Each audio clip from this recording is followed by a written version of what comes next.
Alright, here we are back again. We've dyed this and put a couple of coats of lacquer on it to seal it. You can see it's gorgeous grain. The edge is looking very nice. And we're going to do the next step, the first real step of the Sunburst, which is to put the amber on the top. And I have some amber dye here. It's Mac Vintage Amber. And again, we're going to use it water-based. And we're going to put a coat on. We're going to sand it and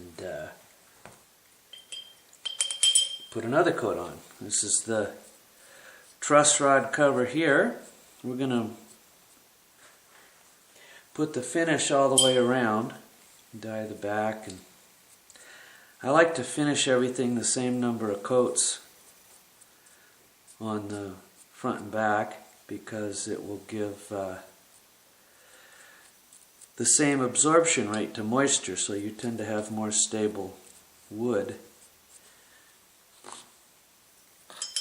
with everything equal top and bottom. So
now we're going to do the top. We'll get our first real look at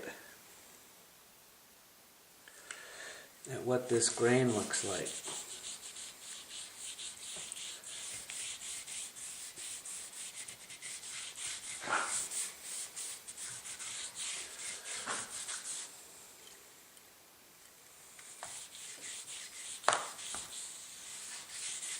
Again, first coat, I'm looking for any scratches that I may have missed, any rough sanding scratches or things like that, and I see a couple already that I need to get. I need to do this right here.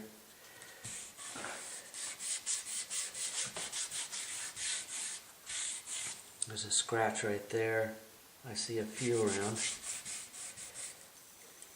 Put a good coat on so we can see them.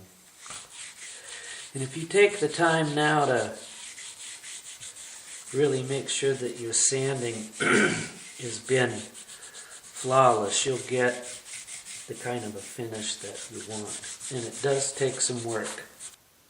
Okay, we've sanded everything again. Going to put a second coat of Vintage Amber on it and put a really good solid coat and make sure everything is colored as well as it can be.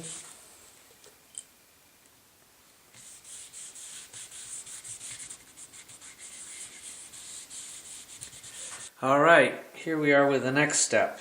I'll tell you that I've sprayed 3 coats of clear lacquer on this to seal it. And I've done the same on the back, as you can see. 3 coats to seal it. It's a really nice quilt. There we go. Really nice quilt. What I'm going to do now before I continue is clean the binding. It's something that I haven't done yet. Let me zoom in a little bit so you can see.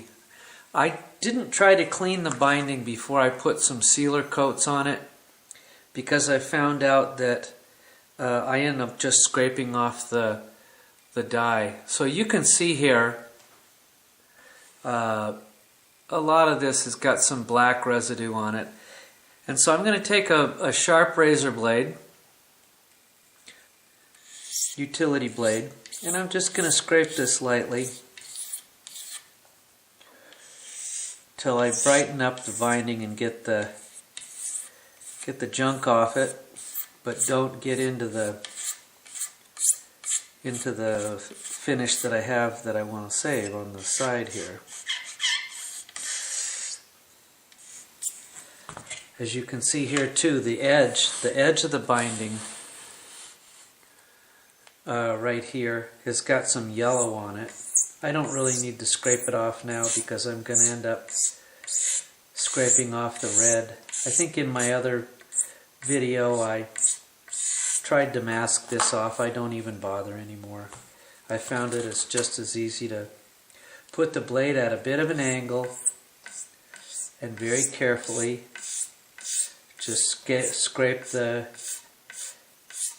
excess dye off until I get down to the good bright color, and then we'll go and do the red. But this is the next step I do, which is to clean the binding on the edge. And I'm going to put, after I get it all cleaned, I'm going to go and put some more coats of clear on it to seal it for its final coat, so it's nice and clean and nice and bright. Okay, it's a couple of weeks later now, and we have the guitar, the top all done in an amber, vintage amber color. It's got about 3 coats of clear over it that have dried for a couple of weeks, and now I've sanded it with a fine sanding sponge. The neck, the headstock, we're going to do this the same red, and the truss rod cover, we're going to do the same red as well.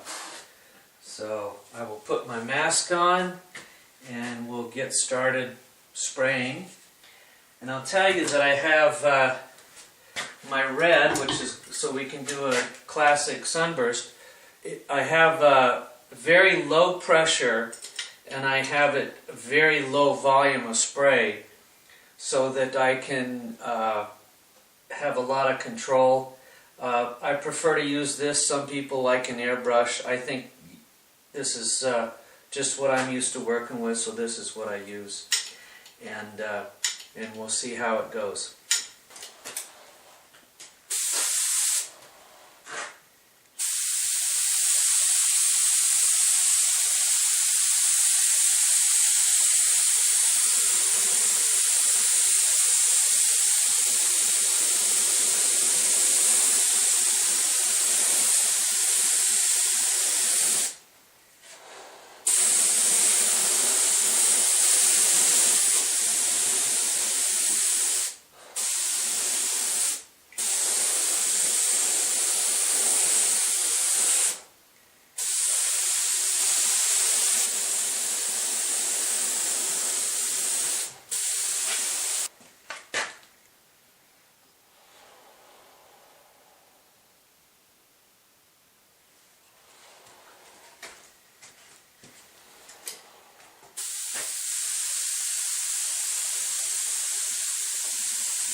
Okay, so what I've done is I've sprayed this, hung it up on the wall and stood back at a distance to make sure I've got the burst, the halo, nice and even like I want it. I did the headstock, holding it up near it to get the same density of the red, and the truss rod cover as well. Trying to make it the same density and transparency. What I'll do then, which we'll see when it's dry here, probably tomorrow I'll do this, we'll take the masking tape off, we'll scrape the binding with a razor blade, we'll put 3 coats over it, and set it aside to dry before we buff it. And it should be a real thing of beauty. Alright, here we are a day later after doing the red. I let the red dry, I put a light coat of clear over it, and now what we're going to do is the final step of cleaning up the binding. And I just take a straight edge razor blade like this, and I scrape the binding. I like to use my magnifying glasses, and I just gently, at an angle, go like this till I start to clean up the binding. And I'm going to go around the whole guitar and just clean it up and make sure that everything looks good. And then we'll go and put our neck on. I like to get this ready to go. I'll glue the neck on here. The neck's ready to go. And then we'll mask off the fingerboard, and we'll put our final coats of clear on the guitar with the neck in place, so there's a nice lacquer around the edge here and everything. And that's how it's done, and wait for it to dry a few weeks and buff it out and put it together. And that's my revised technique for doing the Sunburst finish.